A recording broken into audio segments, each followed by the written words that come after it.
Hello and welcome back to another episode of Inside the Asperger Studios. Today I'm joined with Dr. Wendy. Welcome to the show, Doctor. Hi, Rita's glad. I'm so happy to be here. Please just call me Wendy. Okay, so why don't you tell me a little bit about yourself? Sure. Well, I started out my career for 20 years. I was a special ed teacher.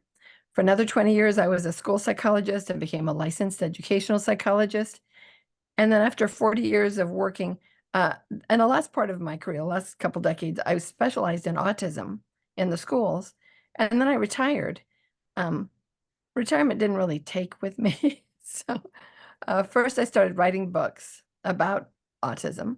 I should mention my late husband and two of our three children, now grown, were all late diagnosed autistic people. Um, so my now I love writing books. So I'm up to I just turned in my 10th book to my publisher on all on different topics about autism. My favorite is one called Recognizing Autism in Women and Girls. And then I have a series, a 5-book series called Adulting While Autistic, talking about many different topics about adulting. And I also started seeing clients who later in life were realizing that they were autistic and they needed someone who could understand and kind of get behind that mask that they had been putting on forever. So now I have a nationwide group practice. I hire clinicians. Most of my clinicians are autistic themselves. I'm retired from actually working with clients, but I love being able to support these clinicians in having their job that they love and serving the clients that we serve to help them get answers. You know, why have I always felt so different? Well, if it's autism or if it's ADHD, we can help them get those answers. And that has really made my retirement a lot of fun. I mean, that seems to be one of the big questions I seem to ask everybody after they get diagnosed is, did your world suddenly change when when you found out you were autistic? And everyone had the same answer, yes, because it explained so much more to them about why their past was the way they were, why they did the things they did, why people looked at them differently. And when you're talking to somebody from the inside out, you see this yourself because you don't see what other people see how you act. You don't until somebody brings it up to you. Yeah, and I think that's true for many of us. Although, and certainly my late husband, when he found out after our kids were diagnosed that he was in fact autistic and had been autistic all along, it really was a wonderful, um, uh, enlightening moment for him to look back and say, "There's nothing wrong with me. I've just, I've been doing great for someone with autism." But to realize that it's not it's not something wrong. I think autistic brains are wonderful brains. Hmm. Um, and I think, Down syndrome brains are wonderful brains and, OCD brains.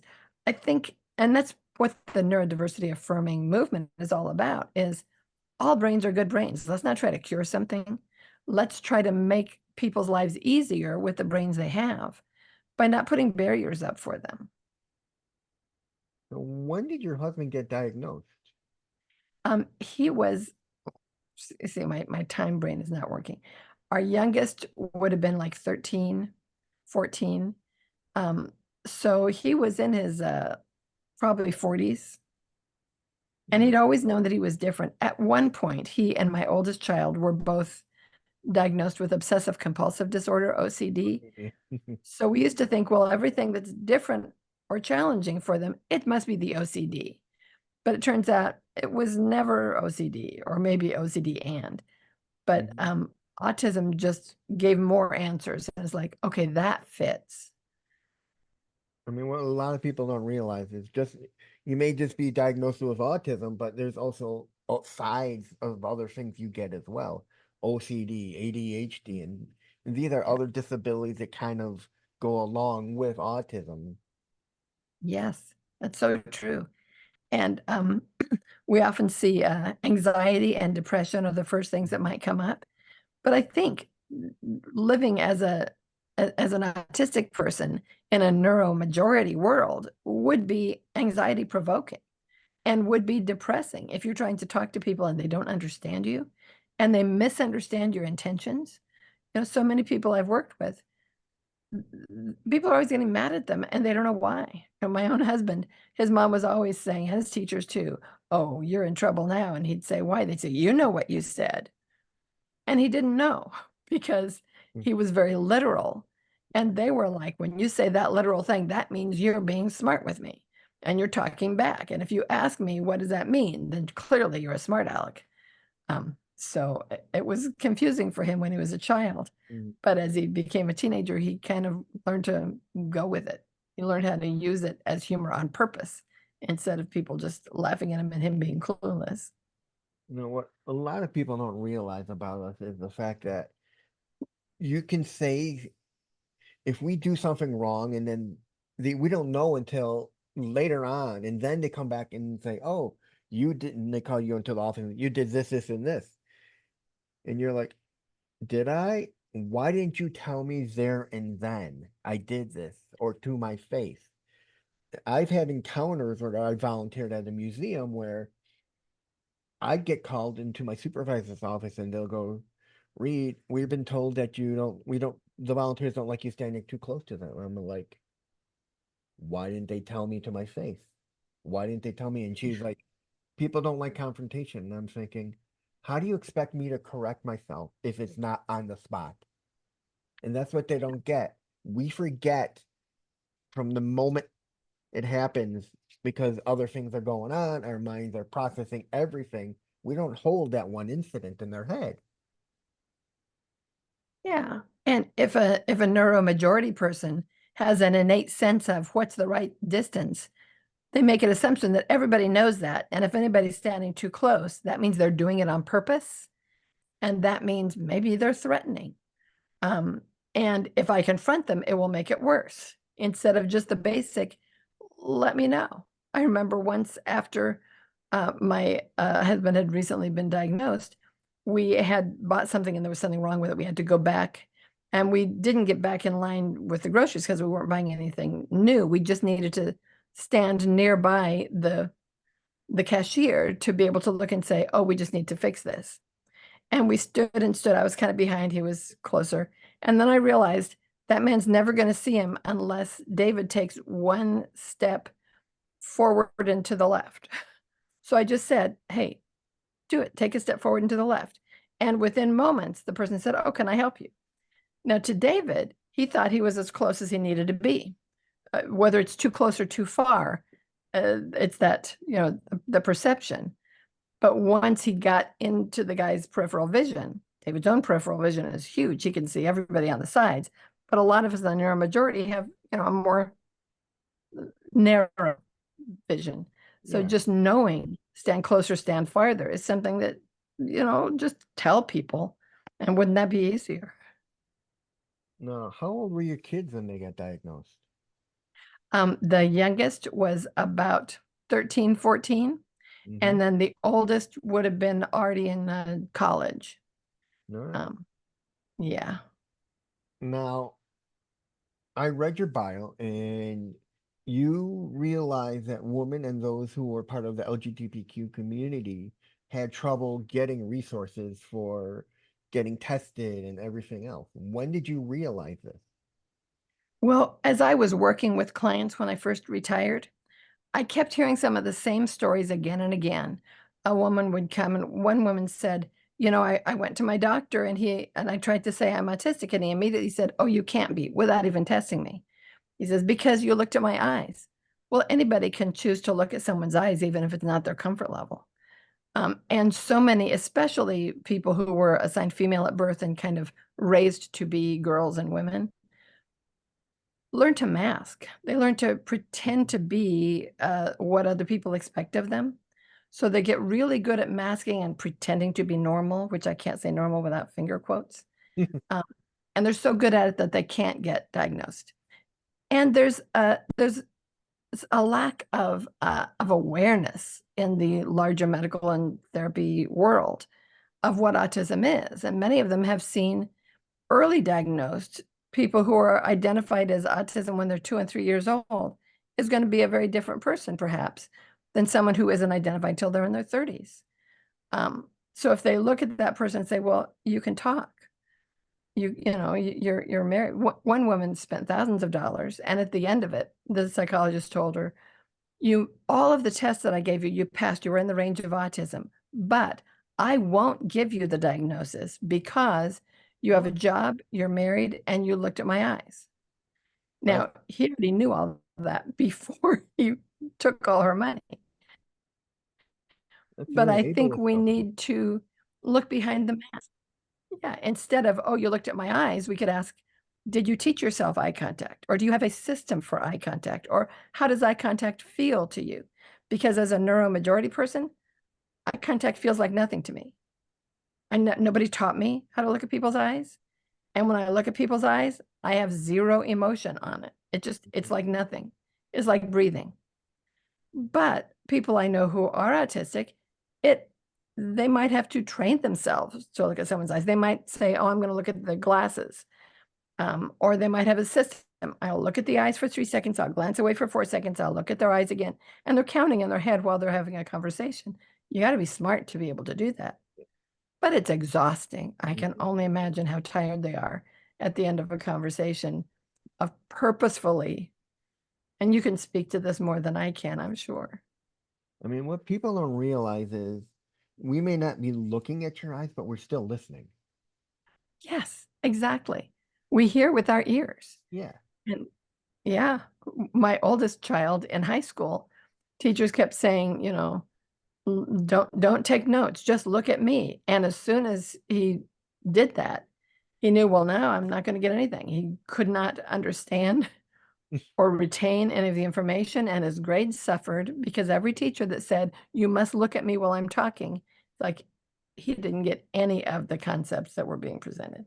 That may explain to me when I was in high school why I was in a history class and we had to take notes when watching a history films, and why Oh, I couldn't for the life of me take notes from the film because I was forcing myself to watch the film to try to pick out these things when everyone else around me was able to do it. yeah. And you were just as smart as they were, but it's a different processing.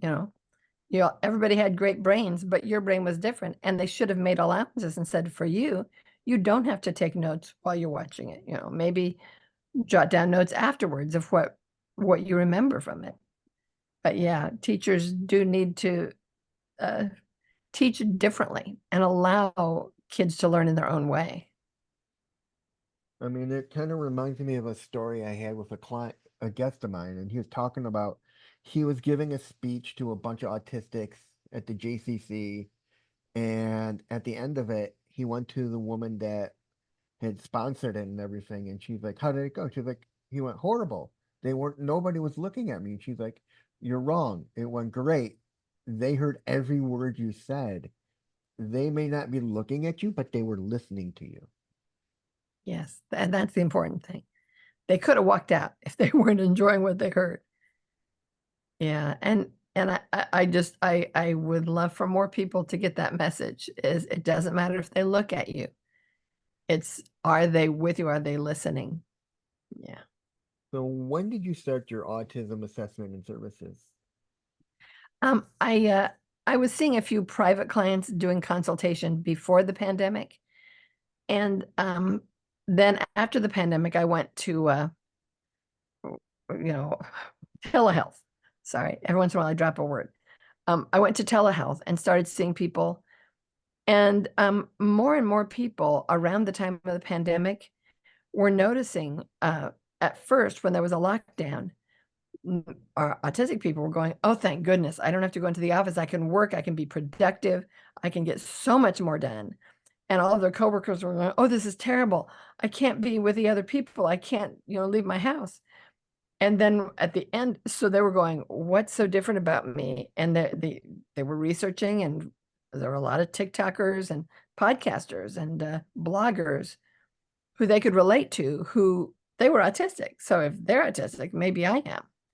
Then at the end of the pandemic, when the light was, I don't know if there'll ever be an end, But when the lockdown was lifted and people were being required to go back to the office, many of those autistic workers found that it was so oppressive and it was so difficult for them to go back. A lot of them were getting fired because they had been really productive and feeling good about the work they were doing when they could control the sensory, the light, the temperature. They could have their pet nearby or a blanket or something that helps them to focus and do their best work. But once they had to go back into the office, they lost all those supports that they Mhm. had been able to provide themselves. And their job was not going to give them those supports unless they could say, oh yes, I really am autistic, I got tested. So a lot more people, and that's when I started hiring, starting with people that I knew, and then just putting it out, like friends of friends. We only hire people that we like, Mhm. and I'm very pleased with our little staff. We've got 6 clinicians, and they're licensed in all but like 10 of the states because many of them have multiple licenses. So, we can see we can't diagnose in every single state or do counseling in every single state, but we do have life coaches who are also autistic and who are also master's degree level. And they can see people in any state for life coaching if that's what somebody wants, dating coaching or time management, that kind of thing. Now, you are a special ed teacher. First off, I have to give my hats off to you. I dealt with special ed in grammar school and high school. You guys put up with a lot because you dealt with not just one disability, you dealt with kids with several disabilities. Did you come across a lot of kids who were on the spectrum when you were a special ed teacher? I believe that I did, but back then they were not diagnosed as such. Um, I started teaching the same year that IEPs were required for the very first time back in the mid 70s. Wow. Yeah, I'm old. But back then we had to take a piece of blank paper, roll it into a typewriter machine, and just type it from nothing, just from knowing what is required in an IEP. We just had to have that knowledge. And then there were no forms to fill out. It was just us writing the IEP. Within a couple of years, they had forms in triplicate for us to fill out. But back then, the IEP was new. So a lot of kids were being given special ed services for whatever disability they could latch onto, like a learning disability. But in looking back, a lot of them, honestly, some of my favorite kids, I look back and I go, oh, today we would diagnose autism. Um, but they were interesting. Uh, I really loved my years as a special ed teacher. Yeah. And yeah, I thought I would do that forever. And then when the time came for me to go back to school and learn something else, it's like, okay, now the time is right. It's like yesterday I thought, no, I'll be a teacher forever. And today it's like, no, I'm going back to school. I'm learning the next thing. Now you've mentioned you've written several books. What has Yes. prompted you to write those books? Well, the very first one is probably the book I'm least proud of because uh, um, uh, at the end of my career, when I was becoming a licensed educational psychologist, I also went through the training and the, supervision and the test to become a board certified behavior analyst. And by the time I completed that, I realized I didn't want to do that. I mean, I'm interested in the science of behavior as I can use it for myself. I'm not interested in using it against using it on other people to try to shape their behaviors in ways that they don't want their behaviors to shape. I've learned so much about the negative side of that. But at that time, the things that I learned about behavior, I thought, boy, when I started teaching, I wish I'd known this or that. So I wrote a book for teachers, kind of for my young teacher self, to say, here's some helpful things that the science of behavior tells us that might help in your classroom. When I look back at it, I realize it's not as neurodiversity affirming as I believe now. So I wrote it as this is to help teachers, and now I'm thinking, boy, if I ever get a chance to rewrite it, it's going to need a total rewrite. But then after that, I wanted to write a book for autistic adults because I was parenting autistic adults, and I could see what some of the needs were about independence So then I started that path. And one thing about my books that I have enjoyed is I always come up with fictional characters. And for every chapter, for every topic, it's like, here's some stuff that I want to talk about, communication. Then I would take all these characters, there might be 5, there might be 7. It's, consistent throughout the book. And for each of these characters, here's how this character, here's a challenge they had about communication and how they handled it. Here's how this other character had a different challenge on the same topic and how they handled it, to kind of demonstrate through reading stories ways that autistic adults were solving their own problems, just as a sort of an example. And I enjoy the fictional side of my non-fictional work. But even more important than that, for every chapter, I would include a little anecdote or words of wisdom written by actually autistic people, because I'm not autistic. Being married to one, being a parent, being an employer of autistic professionals, I'm still in the neuromajority. So I want to elevate the voices of actually autistic people in every one of my books so that those voices are heard, because that's important. Now, let me go back a little bit. Sure. What is it like living with somebody who is autistic and raising 2 kids who are autistic, but not only that, but coming out as trans? Well, you know, it seems like it would be hard, and I have to say, maybe I've just been fortunate to have the kids that I have. We were all locked down together during the pandemic, including my non-autistic child, uh, and I couldn't ask for better company. If I'm going to be locked down with somebody, it's going to be these guys, because they are kind and they do think about other people. There are certainly things that it's important for us all to be aware of. I have a son who can't stand the sound of people chewing. A lot of autistic people have that misophonia. It is not their fault. They just can't stand it. It's not saying you are a noisy eater. It's your problem. It's an issue. So we always have music or TV or something uh, in the house when we're eating together. It's just the way that we take care of that. And what I've noticed is when I'm somewhere else, it's become so automatic that, like, if I'm in the movies by myself, eating popcorn, there's a loud movie, and then suddenly it's silent on the screen, like maybe it's between one, little commercial and the next trailer, I stop chewing. And I just freeze until the sound starts up again, and then I start chewing again. I realize I've just trained myself that if it's silent, I'm not going to chew. And if I forget, one of my kids will say, "Oh, wait till we get the next show on." If I start to pick up a cracker or something, it's like, and I'll say, "Oh, okay, I will wait." Usually I remember, but they remind me politely. But those kinds of things, I think any family can make the accommodations that are needed. It's not hard. It's just part of life of living with other people, is being aware of what their needs are. And it's so much easier for me to not chew in a moment of silence and for someone who has something in their brain that makes that sound of chewing exaggerated in a way that it's not for me, but it is true for them. It's just so much easier for me to make the change. Now, for your 2 kids who are autistic, how was the lockdown? Because when I've talked with a lot of people, they say lockdown either was good for them or it was bad for them. How was it for your kids? Well, as far as I know, it was great. We did used to enjoy going to like Target together. We would like do a circle. It was always clockwise around the store. So we kind of missed that, but we got used to, now we're going to pick up in the parking lot. I love parking lot pickup. I don't ever want to go back, honestly. And we can order, if we were going to go to a restaurant, we can order the same restaurant to deliver food for a special occasion at home. So we have done okay with the lockdown. All right. Everybody has their own room, so if they need to isolate further, they can. All right, that's good.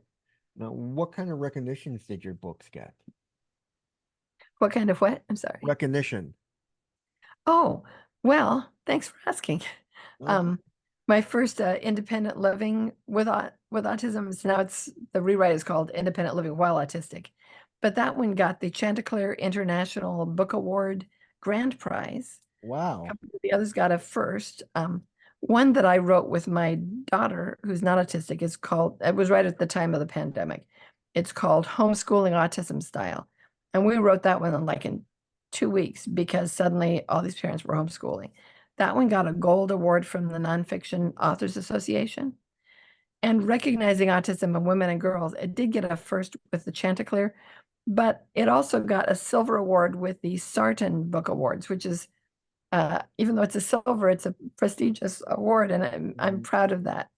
So I enjoy the fact that other people might also like them. I liked writing them, so I'm happy that people have liked them.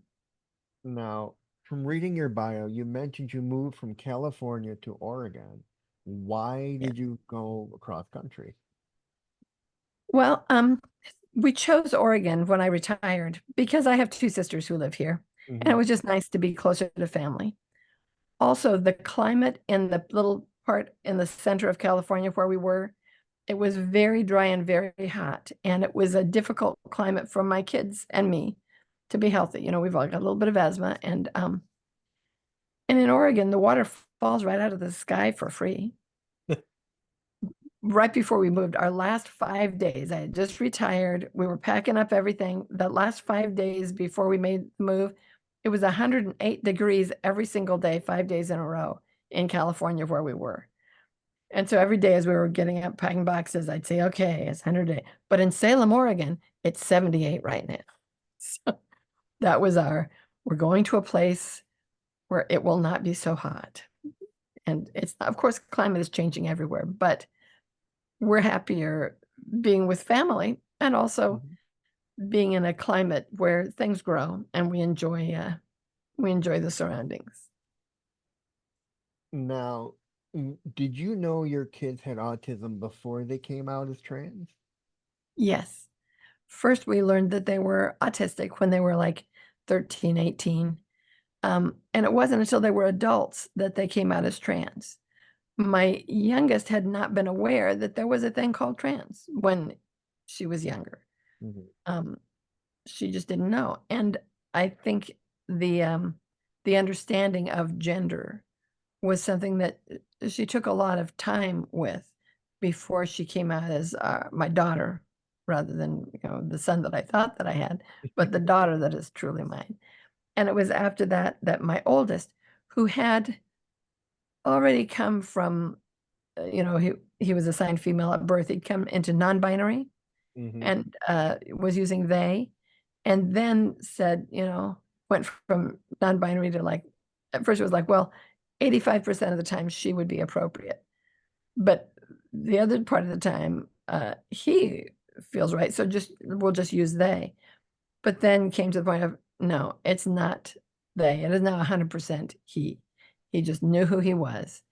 And we were you know, happy to do it. One thing that I think parents should probably do, I think parents should do, is I reminded my kids that when a new baby is born, they are showered with lots of new little baby clothes Hmm. because they've never been born before. They didn't have any clothes. And therefore, we're going to get you some new clothes now that you've come out. Um, because they're not the kind of kids who are always saying, buy me this, buy me that. They're the kind that would not ask for things for Hmm. themselves. So I wanted to make sure that they knew it is appropriate for me to buy you new clothes that fit who we know you are. This is just part of the celebration of congratulations. It's a girl, it's a boy. So I think congratulating and also celebrating with new clothes is the right thing to do for those, parents, grandparents, family members, friends. We didn't have an actual shower, but it would be fun to have a shower where everybody gave the person clothes for their appropriate gender. So how is your practice doing? It's doing well. We uh, I'm not seeing clients myself anymore, but I have a practice manager and a clinical director who are amazing. And we have room for new people. So if somebody wants to come and get tested, there's not a waiting list. We will get you in. It might not be today, obviously, Yeah. but we will definitely can get people in if they have that need to find out, am I autistic? I think that's the biggest problem now in the community is getting tested. It's you want to get tested. Oh, okay, you gotta wait so many months, or you gotta pay so much. And I think the biggest problem isn't the wait, it's the cost. Yeah, and I've had people really upset with me because they want it to be free, but I'm paying my clinicians Yeah. and all my staff members, including autistic people. So they're saying, "Oh, you're disrespecting autistic people because we don't have jobs." Because I would be disrespecting my autistic employees Hmm. if I didn't pay them sufficient, you Yeah. know. Uh, so it does cost money. Um, but there is available with us the possibility of an anonymous donor sponsorship Hmm. where somebody might be sponsored for either 25% or up to 50% if the need is great of the full cost. Because a lot of people can't afford the full cost. And those who can afford it, that's great. And that can maybe help somebody else to get a sponsorship. I mean, I kind of got lucky with my testing. I came across a clinical research for a drug for autism for communications. Oh, When I was scrolling through Facebook, I filled out the form and I didn't hear anything. And then a month later, I get a call, "Are you still interested?" And I'm like, "Sure." One of the things was you get free transportation to and from, which was nice. So my mom didn't have to sure. drive me to and from. And then the other thing was they said, before we even go through with this, we need to test you to see where you are. Little did we know it was a 4 hour test. Yeah. They divided my mother and I up because they said, listen, we want your true output of how you feel, where you feel you are. We don't want to know what your mother thinks. We want to know what you think of yourself. So important. Yes. And then then it kind of clicked in my head with my why, because they want a unbiased answer. Yes. That is so important. Well, I'm glad you were able to do that. Yeah, we have like 3 sessions with the client before we can give the answer. Yeah. Um, And then I got tested and put on the drug, and then at the end, I became good friends with with the psychiatrist who ran it, oh, and nice. then Mm. they knew I was level 1, but the problem is now I can't get the paperwork for it because it was done by a drug company, and they hold the records. Oh. Well, hopefully people will just believe you Yeah. when you tell them, as they should. Now, how important do you think it is that people get tested earlier than later? I think with young children, because I spent uh, a number of years testing 2 and 3-year-olds. Hmm. And the testing in the school system was to see if they were eligible for a preschool or an in-home program for autistic children. And there were some really excellent teachers working in that county office of education in California at that time. And we saw that kids who were put into those classes made wonderful progress and they were learning how to talk and they were enjoying their life. I think a parent always has to look at how does my child feel in this program? Because I've heard there are programs where it's very negative, it's very punitive, Hmm. and the kids do not have fun. But the classes that I saw them in, they loved it. And the teachers just instinctively and through a lot of education and experience knew how to make learning fun and also really amplify their learning ability in a way that they couldn't have, like put them in a huge head start with 30 people.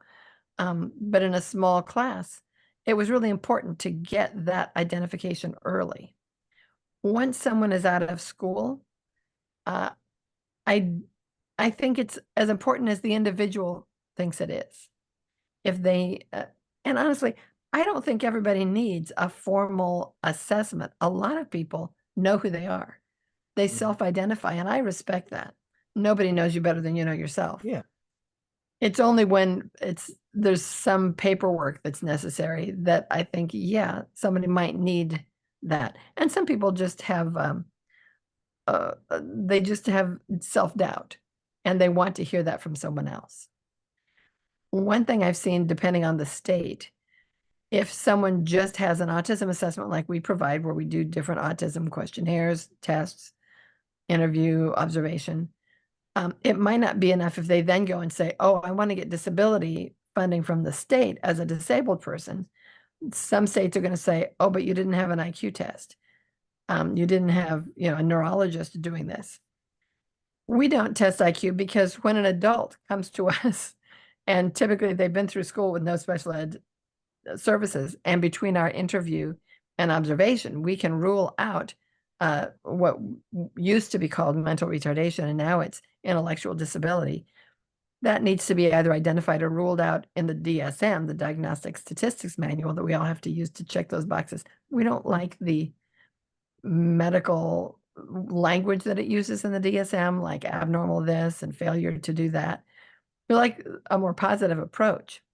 But if somebody wants to get disability funding, which, I'm all for, if somebody is disabled and needs funding, I'm all for that. But find out what your state requires before you get your assessment to make sure that it's what they're going to ask for.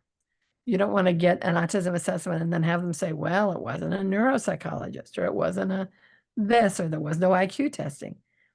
I wouldn't need to give a person an IQ test when they come to me as an adult and we have all these conversations, and, I don't need that to make the diagnosis. But if somebody is going to need services, they should, find out ahead of time, what hoops will they make me jump through? Unfortunately, there are hoops to getting services. So why do you think there are so many getting tested so late? Do you think it's partially because they're finally realizing they either look back and look at their kids and realize their kids are autistic and they might be, or is it something else? That's a lot of it. If they were able to, pass and mask, and if they weren't getting in trouble in school, or if they got in trouble and it was just based on, oh, well, you're a naughty student, then no one would have thought of it. Also, the DSM from like DSM 3, 4, 5, it has changed. And in the distant past, when like people my age might have, and we've found people in their 60s who suddenly learn that they're autistic. But back then, the requirement for the boxes that you have to tick off to say, is this person autistic, required what they used to call mental retardation. If someone was, of average intelligence or smarter, they could not get that diagnosis. They would call it something else. So of course, they didn't get it. Also back then, the standard recommendation was, if you have an autistic child, then what you should do and what your doctor will urge you to do is to give them up and have them put them in an institution, which a lot of parents would not want, and I don't blame them. And even though that requirement changed for the intellectual disability, a lot of people still have that old school idea that, well, they're smart, they can't be autistic. And it wasn't until fairly recently that they added and then took away Asperger's syndrome. I mean, they're still using it in England and, Australia, but in America, that's no longer, now it's just the whole big autism spectrum. You're somewhere on it. You might be very smart. You might have intellectual challenges. But there's a perception that if they are acting like normal and going through school, then they can't be autistic, even though they are 100% autistic. Now, why do you think there is such a problem with the LGBTQ community getting diagnosed with autism? That is a good question. One thing I learned is that trans folk are 3 to 6 times more likely to also be autistic. But a lot of like parents and therapists and doctors of autistic people are less likely to believe them when they then come out as trans, but to say, oh, it's you just don't understand because you're autistic. So you're not. It's like they are. Mm. One mom I spoke to said, well, it's just that he's so easily led by, other people's ideas. And he was going on all these sites about trans people. So of course they were all trans. So he wanted to be trans too. Well, why do you think he was going on all those websites about trans? It's because he recognized something in himself. I want to say, I think this one was she. She recognized something in herself that her parent didn't. And it's not that, oh, she was led astray by other trans folk. No, that's not how that works. People don't choose to be gay or trans or autistic. It's in the brain, it's in the DNA. And maybe the little piece that says LGBTQ and maybe the little piece in the DNA that says autistic, maybe they're next to each other on that twisty strand of DNA. I don't know because that's not my expertise, but I imagine things. Now, what advice would you give to those who are part of the LGBT community and those who are finding out later in life they are autistic? Trust yourself and find people who will believe you because you know yourself better than anyone else. You deserve to live your authentic life as who you are. If you're autistic, be autistic out loud. If you're trans, if you're gay, wherever you are on either of those spectrums, you deserve to be yourself and to be respected and honored for that person. And finally, where can people find out more about you and your services? Oh, thanks for asking. My practice is at adultautismassessment.com. It's all one word. And my author website is my full name that I write under my grown-up name, which is wendellawhitcommarsh.com.